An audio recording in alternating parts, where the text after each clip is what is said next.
कहानी उस कौरव की जिसे मारने के बाद भीम को हुआ था दुख। महाभारत के युद्ध में पांडवों के हाथों सभी कौरव मारे गए। इसमें से एक विकर्ण भी था।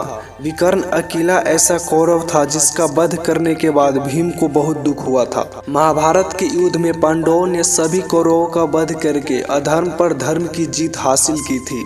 इस युद्ध में धृतराष्ट्र के सभी 100 पुत्र मारे गए थे। इनमें से एक कौरव ऐसा भी था जिसका वध करने पर पांडु पुत्र भीम को बहुत दुख हुआ था। इसका नाम था विकर्ण। विकर्ण अकेला कौरव था जिसने दुर्योधन और दुशासन द्वारा द्रौपदी के चीरहरण का विरोध किया था। विकर्ण धृतराष्ट्र और गांधारी के उन 100 पुत्रों में से एक था जो बहुत ही बलवान और महारथी था। उसके पास युद्ध में लाखों सैनिकों से एक साथ लड़ने की क्षमता थी। बलवान होने के साथ ही वह न्यायप्रिय और विवेकशील पुरुष था। विकर्ण ने कई बार अपने भाई दुर्योधन के उन फैसलों पर सवाल उठाए थे जो न्याय संगत नहीं थे। खास बात यह है कि विकर्ण अकेला ऐसा कौरव था जिसने द्रौपदी के चीरहरण का विरोध किया था। पांडव धूत खेल में कौरवों से हार गए। युधिष्ठिर ने आखिर में द्रौपदी को ही दांव पर लगा दिया था। हारने के बाद दुर्योधन ने द्रौपदी को सभा में बुलाया और उसका चीरहरण करने लगा। सभा में धृतराष्ट्र, भीष्म पितामह, द्रोणाचार्य समेत कई विद्वान मौजूद थे, लेकिन किसी की दुर्योधन का विरोध करने की हिम्मत नहीं हुई। मगर विकर्ण अकेला ऐसा कौरव था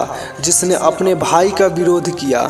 विकर्ण ने दुर्योधन को चेतावनी दी कि अगर उसने द्रौपदी का चीरहरण किया तो भविष्य में बुरे परिणाम होंगे। मगर दुर्योधन ने अपने भाई की बात को नजरअंदाज कर दिया और द्रौपदी का भरी सभा में चीरहरण किया। यहीं से महाभारत युद्ध की नींव रखी गई। जब महाभारत का युद्ध छिड़ा तो विकर्ण ने अपने कर्तव्य का पालन करते हुए लड़ाई में अपने भाइयों का साथ दिया। विकर्ण महारथी था और युद्ध में उसकी भूमिका अहम रही। दूसरी ओर पांडव विकर्ण के न्यायप्रिय स्वभाव से पूरी तरह परिचित थे। वे उससे नहीं लड़ना चाहते थे। युद्ध में पांडु पुत्र भीमसेन और विकर्ण का आमना सामना हुआ। भीम ने विकर्ण से आग्रह किया कि वह उससे युद्ध नहीं लड़ना चाहता है। इस पर विकर्ण ने कहा कि वह सिर्फ अपने कर्तव्य का पालन कर रहा है। उसने भीम से भी अपने कर्तव्य का पालन करते हुए शस्त्र उठाने को कहा। इसके बाद भीम को मजबूरन विकर्ण से युद्ध करना पड़ा। आखिर में न चाहते हुए भी भीम के हाथों विकर्ण की मृत्यु हो गई। विकर्ण के वध पर भीम को बहुत दुख हुआ।